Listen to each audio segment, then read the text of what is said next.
cette semaine, je vous invite à découvrir un site grand patrimoine de Loire-Atlantique, le domaine de la Garenne-le-Maux à Clisson-Gétigné. Ce lieu extraordinaire a été créé au 19e siècle par François-Frédéric Lemaux et est devenu en 1989 un monument historique. Bonjour Nathalie. Bonjour Élise.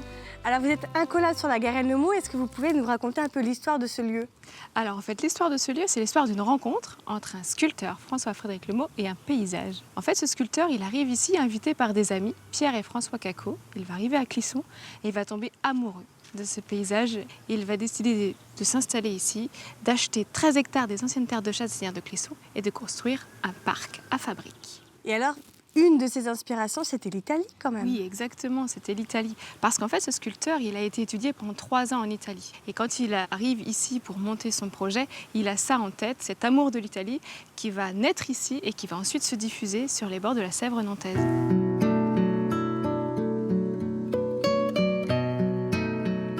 Alors le parc de la Garenne-le-Maux, c'est un parc à fabrique. C'est quoi des fabriques? Eh bien écoute Élise, on a une ici. En fait, des fabriques, ça peut prendre différentes formes. Ce sont surtout des formes bâties. Alors on peut avoir des statues, ça peut être des temples, ça peut être aussi cette borne milliaire. En fait, Lemaux, il va inventer un parc et il va rajouter ces petits éléments pour le rendre plus joli. Donc c'est un peu des illusions. C'est ça, c'est des illusions, exactement. Donc là, on est devant une des grosses fabriques du parc. Vous êtes devant le temple de Vesta.